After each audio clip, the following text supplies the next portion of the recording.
My twin brother framed me for plagiarism, using fake screenshots with my name on them. When I called him crying, he cut me off and said, "Guess Berkeley isn't working out for you after all." I just sat there, numb. That was last Easter. This week, he was sentenced to 8 years in prison. I've always been slightly better than my twin brother at pretty much everything. In 8th grade, when we ran the 100-meter sprint during field day, Blake finished in 13.35 seconds. I finished in 13.23 seconds. In 9th grade, when Blake's report card was straight A's, mine were always A+.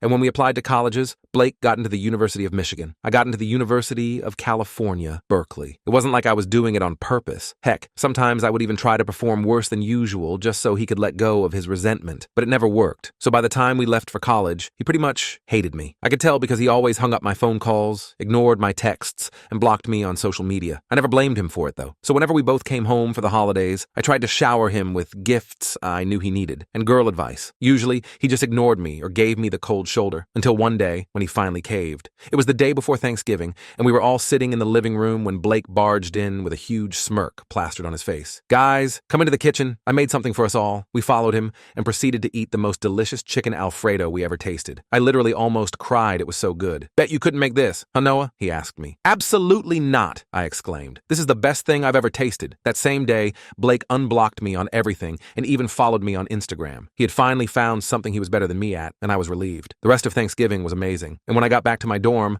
I was so inspired by Blake that I started cooking more extravagant dishes. Nothing crazy, just followed a few recipes here and there. After a few months, I felt pretty confident in my cooking, and I knew that there was no way I could be better than Blake, so I felt secure in calling him. "Oh, so you think you're that good? You should join this competition when you come home for Easter. We'll see who's good." He then hung up. Well, I somehow mistook his overly sharp and harsh tone for playfulness, so I applied. A part of me was actually excited to lose, just so Blake could have his moment in the spotlight. Fast forward 2 months later, and we were both back at home, planning for the competition. Well, kinda. I let him take the kitchen while I just sat on the couch, watching videos of people cook. As I said, I literally wanted him to win. So even as he bragged about how I'm totally effed, I agreed with him. Told him he had it in the bag, that he was the GOAT. And on the day of the competition, he was straight up shot talking me. "Did your little GPA teach you how to season food? You look so pathetic right now, it's embarrassing that we even share the same last name," are all things that came out of his mouth. It got so bad our competitors came up to me and asked if I was okay. And I had to tell them it was just my twin brother. His comments were deep and personal, and they hurt. But I figured if they made him happy, it was worth it, because I just wanted us to be a family again. The competition was actually fun. I tried to just enjoy the process. Meanwhile, whenever I looked over at Blake, I swear I could see beads of sweat rolling down his forehead. Then came judgment time. Blake came second, and his beady eyes stared at me as he went to get his award. I could literally see the corners of his lips turned upwards. Then came the announcement for first place. Noah Donaldson. Blake's face fell. I went red. After clarifying that it wasn't a mistake, I went up for my award. Blake looked so upset, I wanted to give him a hug. But instead, I mentioned him in my speech, said that he was my inspiration, that I wouldn't have been there without him. All the cliches. But as I spoke, I watched as his fists turned white from clenching so hard. His eyebrows were pulled all the way down. His entire body was completely tense. Fear ran through me. And as soon as I finished my speech, Blake lunged at me for a hug. "I'm so proud of you. Well done." His tone was overly sweet, like sticking your tongue into a bag of sugar. I just accepted his surface-level kindness, never letting my guard down. And, aside from a few dirty looks from Blake, the rest of Easter went smoothly. It wasn't until I returned to college that my life went downhill, because they kicked me out. And when I found out why, I didn't care about Blake's feelings anymore. I was ready to ruin his life. "Mr. Donaldson, we need to discuss some serious allegations that have been made against you," the dean said, sliding a folder across the desk. I opened it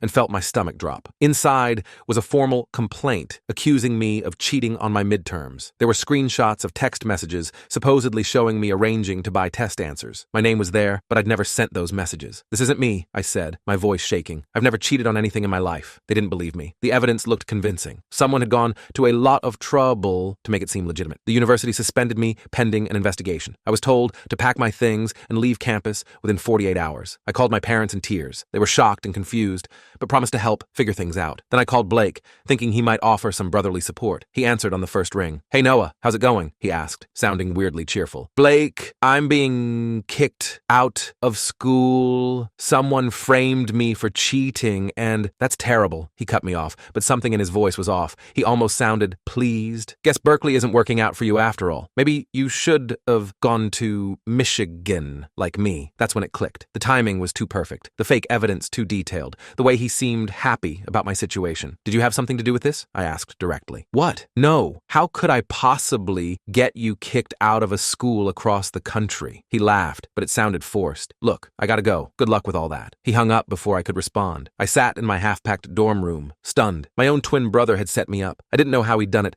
but I was certain Blake was behind this. The realization hit me like a truck. His resentment went way deeper than I'd thought. I spent the next few days in a daze, moving back home while my parents tried to help me appeal the university's decision. My mom suggested I talk to Blake directly when he came home for the weekend, thinking there must be some misunderstanding. I agreed, but not because I thought it was a misunderstanding. I wanted to confront him. When Blake walked through the door Friday evening, he acted completely normal, asked how I was doing with fake concern, told our parents about his great grades this semester. It was surreal watching him pretend to care while knowing he'd just destroyed my academic career. That night, I waited until everyone was asleep. Then, I snuck into Blake's room and shook him awake. "We need to talk," I whispered. "Now." He blinked at me, annoyed. "What's your problem?" "I know what you did," I said, keeping my voice low. "The fake cheating evidence. That was you, wasn't it?" A slow smile spread across his face. In the dim light from the hallway, it looked almost sinister. "Prove it," he whispered back. "Why would you do this to me? I'm your brother." Blake sat up in bed. "You've been showing me up our entire lives. Every single thing I do, you have to do it better. Even when I finally found something I was good at, you had to take that from me too. The cooking competition? I wasn't even trying to win." "Sure you weren't," he scoffed. "Just like you weren't trying to get better grades or run faster or get into a better college. It just magically happened, right?" I stared at my twin, this person who shared my DNA but felt like a complete stranger. "So what now? You've ruined my education. Are you happy?" Blake leaned in closer. "This is just the beginning, Noah. You took everything from me. Now I'm going to take everything from you." The cold determination in his voice sent chills down my spine. This wasn't just sibling rivalry anymore. My own brother had declared war on me,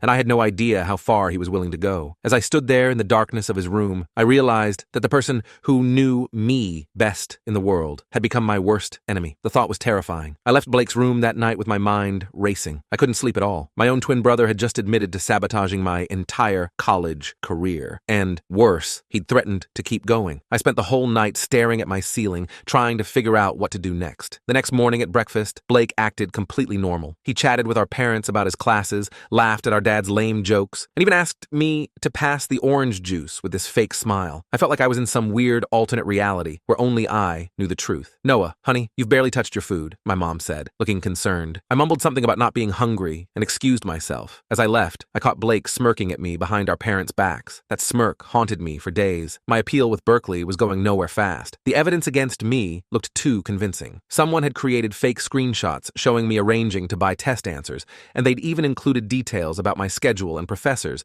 that made it seem legitimate. I knew it was Blake, but I couldn't prove it. I tried explaining to the academic review board that I was being framed, but they just gave me these pitying looks, like I was a desperate cheater making excuses. One administrator actually said, "Mr. Donaldson, we see this all the time. Students panic when caught and claim conspiracy theories." My parents were supportive, but confused. They knew I wouldn't cheat, but they also couldn't believe Blake would do something so horrible. "They're twins," I overheard my mom telling my dad one night. "Why would Blake hurt his own brother like that?" Why indeed? The question kept me up at night. About a week after my confrontation with Blake, I got a call from Casey, my roommate at Berkeley. "Dude, the weirdest thing happened. Some guy came by asking for you yesterday. Said he was your cousin." "I don't have a cousin visiting," I said, immediately suspicious. "Yeah, I figured. He looked a lot like you, though. Anyway, he wanted to get into our room to pick up something you left behind." I told him no way. My blood ran cold. What did he look like exactly? Casey described Blake perfectly. My twin had actually flown to California to try to get into my dorm room. But why? What was he looking for? Or worse, what was he planning to plant there? I thanked Casey and hung up, my mind spinning. This wasn't just about the cheating accusation anymore. Blake was actively working to destroy me. I needed to figure out his next move before he made it. I decided to do something I never thought I'd have to do. I started investigating my own brother. I created a fake Instagram account and followed all his friends. I looked through his public posts for clues about what he might be planning. I even called a few mutual friends from high school to casually ask if they'd heard from Blake lately. That's how I found out about Megan. She was in Blake's economics class at Michigan, and according to our old friend Taylor, Blake had been totally obsessed with her for months. I found her Instagram and saw that she was pretty in that girl next door way. Lots of photos of her studying in coffee shops or hiking with friends. Nothing that screamed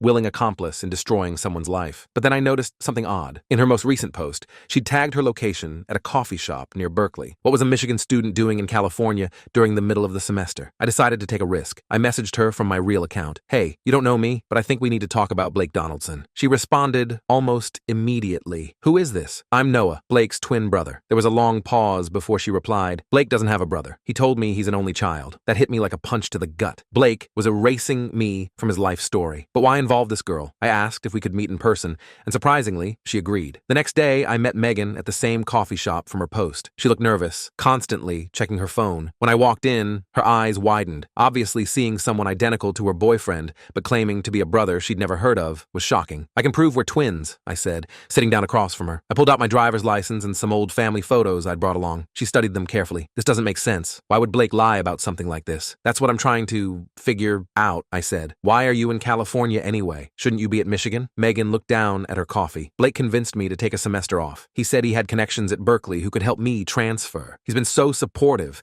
paying for my apartment here and everything while I wait for the paperwork to go through." Alarm bells were ringing in my head. "Has he asked you to do anything unusual?" She shifted uncomfortably. "He did ask me to meet with someone from the administration. I'm supposed to tell them about how a student sold me test answers last semester." "Let me guess," I said, my stomach sinking. "The student's name is Noah Donaldson." Her eyes widened. "How did you know?" I spent the next hour explaining everything to Megan, the lifelong competition with Blake, the cooking contest, my suspension from Berkeley. By the end, she looked horrified. "I can't believe this," she said. "Blake seemed so sweet. He told me he was helping the university catch a cheater. I had no idea." She pulled out her phone and showed me texts from Blake, coaching her on what to say to the administration. "You can't go through with this," I told her. "He's using you to frame me." Megan agreed not to meet with the administration. She even offered to help me clear my name by telling Berkeley about Blake's plan. I was grateful, but also worried about what Blake might do when he found out his plan had failed. I didn't have to wait long to find out. The next day, Megan called me in tears. "Someone broke into my apartment last night. They trashed the place and took my laptop. There was a note that just said, 'I know what you did. Are you okay? Did you call the police?' I asked, panicking. "Yes, they took a report, but said there's not much they can do." "Noah, I'm scared. I think it was Blake." I told her to stay with a friend and to block Blake on everything. Then I called Blake myself, furious. He answered with that fake, cheerful voice. "Hey, bro, what's up?" "Stay away from Megan," I said, trying to keep my voice steady. "I know what you were trying to do." There was a pause, then Blake's voice changed completely. "You just can't let me win at anything, can you? Not even this. This isn't a game, Blake. You're hurting real people now. You brought this on yourself," he said coldly. "I warned you, this was just the beginning." He hung up, leaving me even more worried than before. If he was willing to break into Megan's apartment, what else would he do? I decided I needed to warn everyone in my life about Blake. I called Casey again and told him to change our room locks and not let anyone who looked like me inside, no matter what they said. I contacted my other close friends and explained the situation. Most of them thought I was overreacting or making some weird joke, but at least they were on alert. Meanwhile, I was still trying to clear my name at Berkeley. With Megan's help, I had proof that Blake had orchestrated the cheating allegations. She forwarded me all his texts and recorded a statement explaining how he'd manipulated her. I submitted everything to the academic review board and waited. 2 weeks later, I got the email I'd been hoping for. The university had reviewed my case and found significant evidence of third-party interference. My suspension was lifted, and I was cleared of all cheating allegations. I could return to Berkeley for the next semester. I was ecstatic. I called my parents right away to share the good news. They were relieved and happy for me, though I could tell they were still struggling to believe Blake had done something so terrible. They suggested family therapy when Blake came home for summer break. I agreed, though I doubted Blake would participate. That night, I made the mistake of posting about my reinstatement on Instagram. I was just so happy to have my life back on track that I wanted to share it with friends. I didn't think about the fact that Blake might see it through a fake account or mutual friends. The next morning, I woke up to multiple missed calls from Casey. When I finally reached him, he was frantic. "Dude, there was a fire in our dorm building last night. Everyone's okay, but they're saying it was arson. Someone started it right outside our room." My blood ran cold. Was anything found? Any evidence? The police found a gas can in the bushes nearby. And you get this? It had fingerprints that matched yours. "That's impossible," I said, though I knew exactly what had happened. Blake had used his identical prints to frame me for arson. Sure enough, later that day, campus police showed up at my parents' house with a warrant for my arrest. I tried explaining about my twin brother, but they'd already checked and found that Blake had been in Michigan at the time of the fire, with multiple witnesses placing him at a study group. I spent 2 nights in jail before my parents could arrange bail. The evidence against me looked bad. My fingerprints on the gas can, my social media post that could be interpreted as celebrating my reinstatement just hours before the fire, and the fact that the fire had started right outside my own dorm room. My lawyer, a friend of my dad's named Richard, looked grim when he reviewed the case. "They're charging you with arson and attempted murder, Noah. This is serious." "I didn't do it," I insisted. "It was my twin brother. He's framing me." Richard sighed. "The twin defense is rarely successful without concrete evidence. Do you have any proof Blake was in California that night?" I didn't. Blake had created created the perfect alibi for himself while setting me up to take the fall. If convicted, I was looking at years in prison. I was desperate. I needed to find proof that Blake had been in California. But how? Then I remembered something. Most airports have security cameras. If Blake had flown to California, there might be footage of him. I asked Richard to subpoena security footage from all flights between Michigan and California around the time of the fire. It was a long shot, but it was all I had. While waiting for the legal process to unfold, I stayed at my parents' house under house arrest with an ankle monitor. My mom was a wreck, constantly crying and asking how this could have happened to her boys. My dad was quieter, but I could see the pain in his eyes. One night, I overheard them arguing about Blake. My mom was defending him, saying there must be some mistake. My dad wasn't so sure anymore. The evidence Noah's lawyer found is concerning Susan. The text messages to that girl Megan, the timing of everything. What if Noah is telling the truth? But why would Blake do something so horrible? My mom cried. They're brothers. I wished I knew the answer to that question. 3 days before my trial was set to begin, Richard called with news. We got lucky. Airport security footage shows someone who looks exactly like you boarding a flight from Detroit to San Francisco the day before the fire and returning the day after. That's Blake, I said, feeling hope for the first time in weeks. It gets better, Richard continued. The person used a fake ID but paid with a credit card in Blake's name. We've also got cell tower pings showing Blake's phone in Berkeley at the time of the fire. The prosecutor dropped all charges against me the next day. The evidence clearly showed I had been framed by my identical twin. Berkeley reinstated me again, this time with a formal apology and offer of free housing for the remainder of my degree. But my nightmare wasn't over. Now, Blake was facing criminal charges for arson, fraud, and filing false reports. My parents were devastated, torn between their 2 sons. And Blake had disappeared. The police went to arrest him at Michigan, but he had already cleaned out his dorm room and vanished. His car was found abandoned at the Detroit airport. Credit card records showed he had purchased a bus ticket to Canada. But after that, the trail went cold. I returned to Berkeley for the fall semester, constantly looking over my shoulder. Blake was still out there somewhere, and I had no doubt he blamed me for ruining his life, even though he had brought it all on himself. For a few months, things were quiet. I focused on catching up with my classes and tried to move on with my life. My parents came to visit for a weekend, and for the first time since this all began, we had a nice, normal time together. We didn't talk about Blake. It was too painful for all of us. Then the emails started. Anonymous messages sent from different accounts, all with the same theme. I'm not done with you yet. You think you've won, but you haven't. Watch your back, brother. I reported them to the police, but there wasn't much they could do. The emails were sent through VPNs and temporary accounts that couldn't be traced. They advised me to be vigilant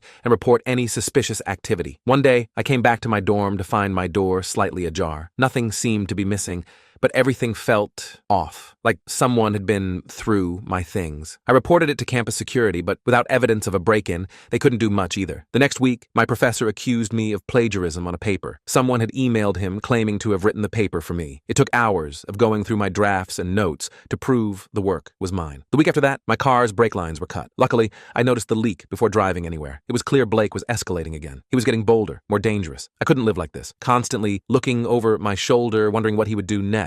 I decided to set a trap. I started posting on social media about a big end-of-semester party I was planning. I made it sound exclusive and important, the kind of event Blake would hate to see me hosting successfully. I was careful to include details about the location, a rental house near campus, and the date. Then I waited. The house was actually a vacant property a friend's family owned. I set up cameras covering every entrance and had Casey and a few trusted friends watching from parked cars nearby. If Blake took the bait, we'd catch him red-handed. The night of the fake party, I sat alone in the dark house, jumpy at every sound. Hours passed with nothing happening. I was starting to think my plan had failed when one of the cameras picked up movement at the back door. A hooded figure was trying to pick the lock. Even with the hood up, I recognized Blake immediately. The way he stood, the way he moved, it was like watching myself. I texted Casey. He's here, back door. Call the police now. The lock clicked, and the door swung open. Blake stepped inside, not seeing me sitting in the darkened living room. He was carrying a backpack, which he set down carefully before unzipping it. Hello, Blake, I said, turning on the lamp beside me. He froze, then slowly straightened up. Noah, always one step ahead, aren't you? What's in the bag? I asked, though I had a pretty good guess. Blake smiled that cold smile I'd come to dread. Just some party favors. Thought I'd spice up your big event. There is no party. It was a trap, and you fell for it. His smile faltered. Always the clever one. But you made a mistake, confronting me alone. Who said I'm alone? I nodded toward the window where Casey's car was visible under a streetlight. The police are on their way. It's over, Blake. Blake lunged for his bag, but I was faster. I kicked it across the room, hearing glass break inside. The smell of gasoline immediately filled the air. Were you going to burn down this house too? I asked, backing toward the door. door, with me in it? You don't understand, Blake said, his voice breaking slightly. You've had everything handed to you. Everything comes easy for you. Do you know what it's like living in your shadow? Having everyone compare us and always finding me lacking? For the first time,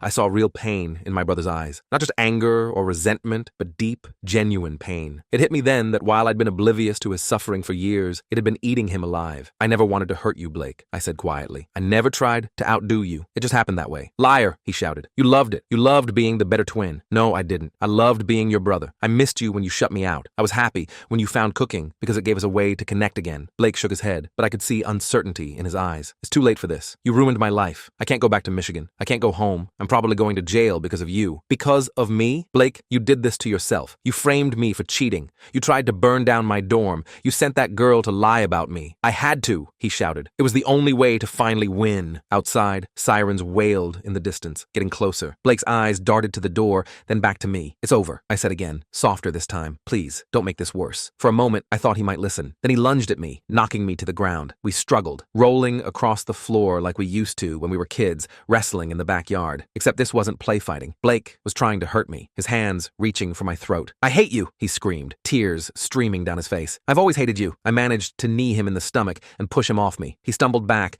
tripping over his backpack and falling hard. The remaining contents spilled out, rope, duct tape, and a kitchen knife. The sight of that knife chilled me to the bone. My own twin had come prepared to kill me. Blue lights flashed through the windows as police cars pulled up outside. Blake saw them too and made a desperate dash for the back door. I didn't try to stop him. Part of me still couldn't believe my brother hated me enough to want me dead. But Blake didn't make it far. Casey and our friends had the house surrounded, and the police caught him before he could get to his car. I watched from the doorway as they handcuffed him and put him in the back of a patrol car. Our eyes met through the window, and for a second, I saw something like regret flash across his face. Then it was gone, replaced by that cold hatred I'd grown too familiar with. The police found enough evidence in Blake's backpack and car to charge him with attempted murder, breaking and entering, and violating his bail conditions from the arson case. His fake ID and disguise materials showed premeditation. As they drove away with my twin in the back seat, I sat down on the porch steps, suddenly exhausted. Casey came and sat beside me, not saying anything, just being there. I was grateful for that. What could anyone say in this situation anyway? You okay? He finally asked. No, I answered honestly. I don't think I will be for a long time. My phone rang. My parents. Someone would have to tell them their other son had just been arrested for trying to kill his twin brother. That someone was going to be me. I took a deep breath and answered the call, wondering how our family would ever recover from this. Blake's preliminary hearing was scheduled for the following week. I didn't want to attend, but my parents begged me to come. He's still your brother, my mom said, though her voice lacked conviction. Even she was having trouble holding on to that belief after everything that had happened. So I found myself sitting in a courtroom, watching as Blake was led in, wearing an orange jumpsuit and handcuffs. He looked smaller somehow, diminished.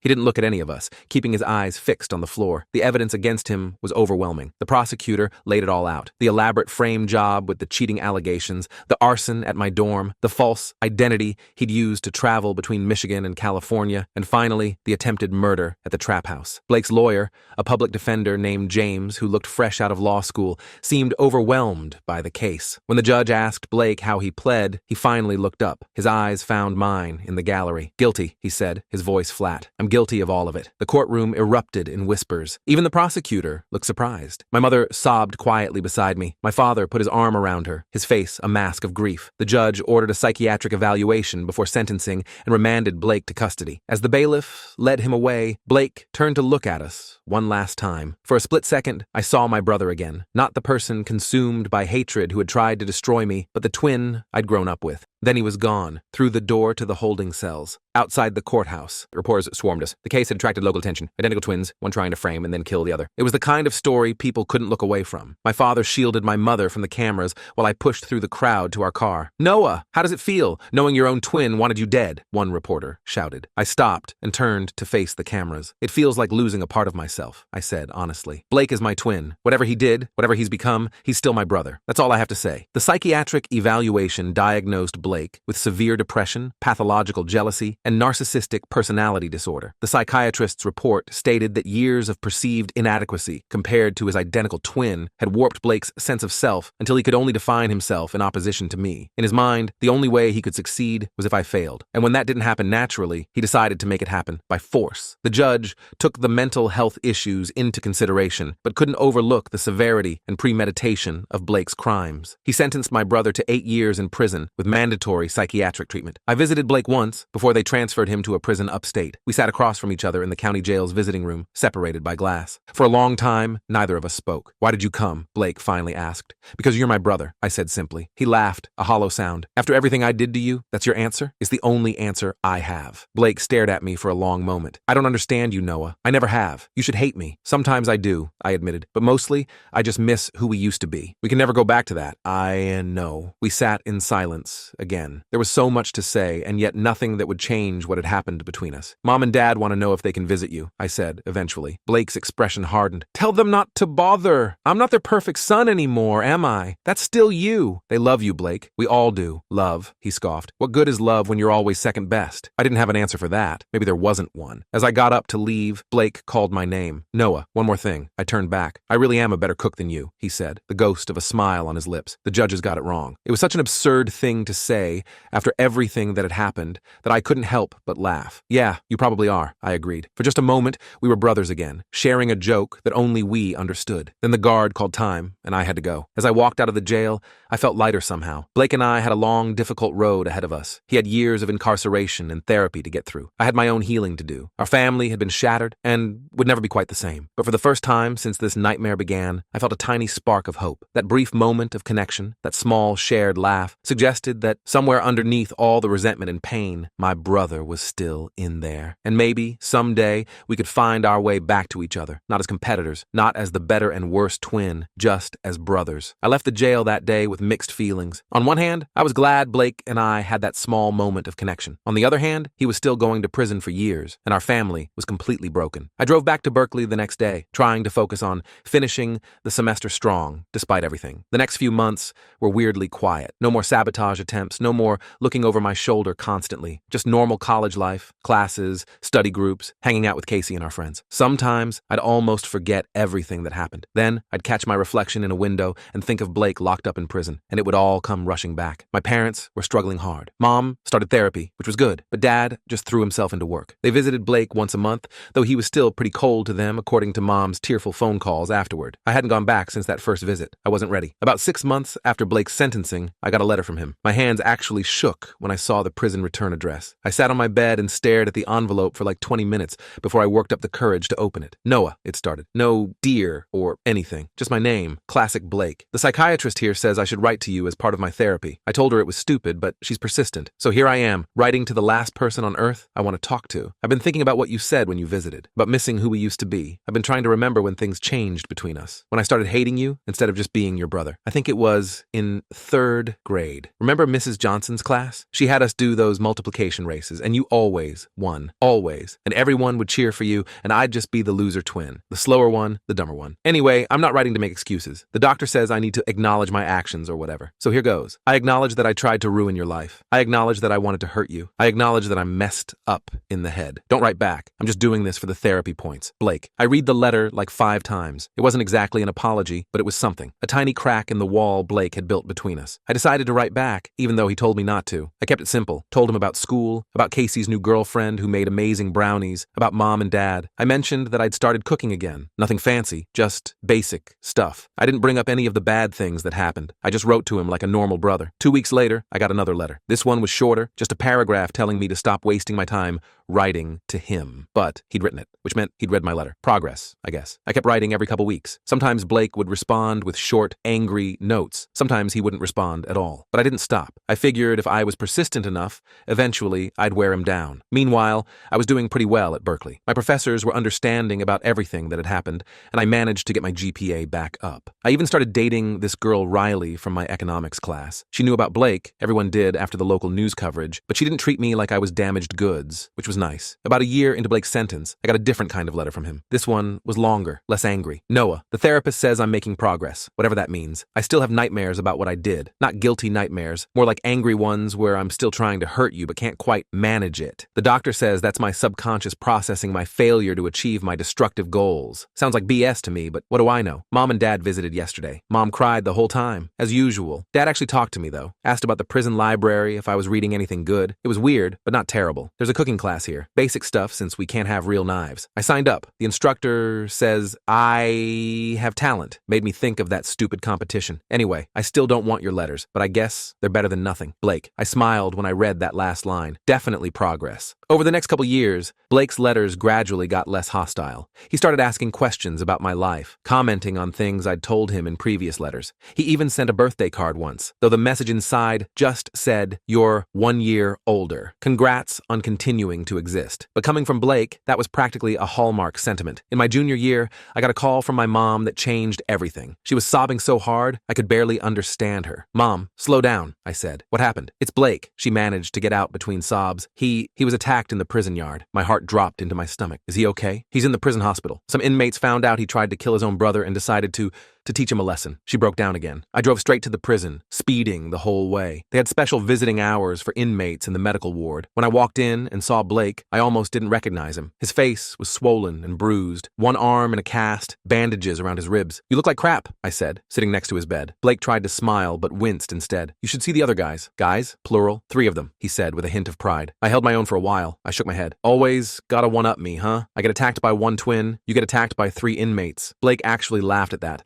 then immediately groaned in pain. "Don't make me laugh, you jerk. I've broken ribs." We sat in silence for a minute. It wasn't an uncomfortable silence, though, more like we were both just processing the fact that we were having a normal conversation for the first time in years. "Why did you come?" Blake finally asked. "After everything I did?" I shrugged. "You're my brother. That's what you said last time." "Still true." Blake looked away. "I don't deserve a brother like you." "Probably not," I agreed. "But you're stuck with me anyway." After that visit, things changed between us. Blake started opening up more in his letters. He told me about his therapy sessions, about the things he was learning about himself. He'd been diagnosed with several mental health issues that had gone untreated our whole lives. The prison psychiatrist was helping him work through his jealousy and anger issues. In one letter, he actually apologized, like a real apology, not a backhanded one. He wrote that he was sorry for everything he'd done, that he knew he could never make it right, but that he was trying to become someone better. I cried when I read that letter. I hadn't realized how much I needed to hear those words from him. I graduated from Berkeley with honors the following year. Blake couldn't come, obviously, but I sent him photos. He wrote back congratulating me without a hint of resentment. Another milestone. After graduation, I got a job at a tech company in San Francisco. The pay was good, and I was close enough to visit Blake more regularly. Every other weekend, I'd drive to the prison and we'd talk for hours. Sometimes about serious stuff, sometimes just shooting the breeze like normal brothers. During one visit, Blake mentioned that he'd been thinking about what he'd do when he got out. He still had about 4 years left on his sentence, but with good behavior, he might get paroled earlier. I was thinking maybe culinary school, he said hesitantly, like he was afraid I'd laugh at him. "That's perfect," I said instead. "You always were the better cook." He smiled, a real smile that reached his eyes. "Yeah, I was, wasn't I? Remember that chicken Alfredo you made that Thanksgiving? Still the best pasta I've ever had? I could teach you how to make it sometime," he offered. "You know, when I'm out. I'd like that," I said, and I meant it. Blake got paroled after serving 5 years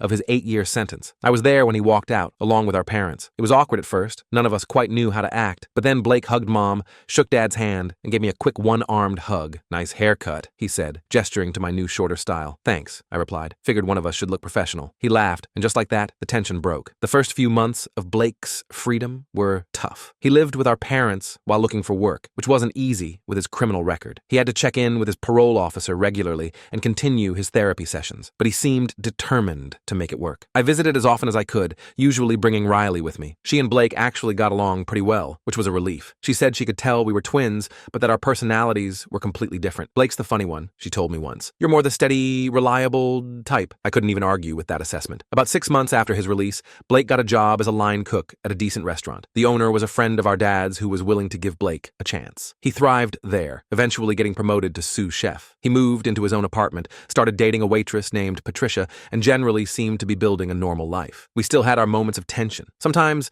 I'd catch Blake looking at me with that old resentment, but it would pass quickly. His therapist had given him tools to manage those feelings, and he was using them. He'd take a deep breath, change the subject, sometimes even name the feeling out loud. Having a jealousy spike? Give me a minute. It was weird, but effective. 3 years after Blake's release, Riley and I got engaged. When I asked Blake to be my best man, he looked genuinely shocked. "Are you serious?" he asked. "After everything?" "Who else would I ask?" I said. "You're my twin brother. Your twin brother who tried to destroy your life and then kill you," he pointed out. "Yeah, but you're really sorry about it now, right?" Blake laughed. "Very sorry. Extremely sorry." Then it settled. "You're my best man." The wedding was small, but perfect. Blake gave an amazing speech that had everyone alternating between laughter and tears. He made jokes about us being twins. I'm the handsome one, in case you couldn't tell. Told funny stories from our childhood and ended with something that made my throat tight. Noah has always been the forgiving one, he said, his voice getting serious. When we were kids and I'd break his toys, he'd forgive me. When I was a jerk to him in high school, he forgave me. And when I did unforgivable things as an adult, he paused, taking a deep breath. He somehow found a way to forgive me anyway. That's the kind of man my brother is. Riley, you're getting one of the good ones. After the wedding,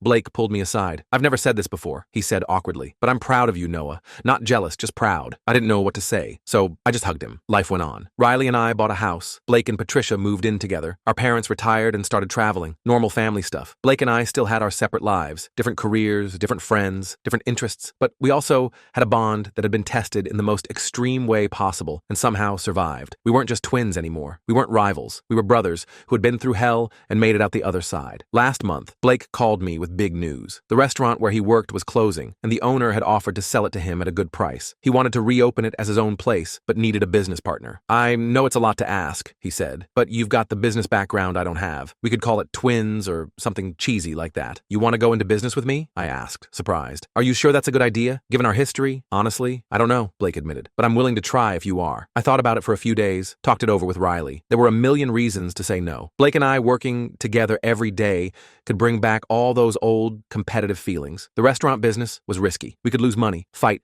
ruin our rebuilt relationship. But there was one big reason to say yes. Blake was my brother, and he was asking for my help. So last week, I quit my tech job. Blake and I signed the papers for the restaurant yesterday. We're calling it Second Chances. Cheesy, like he said, but it fits. I don't know if it'll work out. Maybe we'll fail spectacularly. Maybe we'll fight and go back to hating each other, or maybe, just maybe, we'll build something great together. All I know is that after everything we've been through, we're finally on the same team. And that feels right in a way I can't really explain. Like this is where we were always supposed to end up. Not as rivals, but as partners. Equals. Blake's still a better cook, though. Some things never change.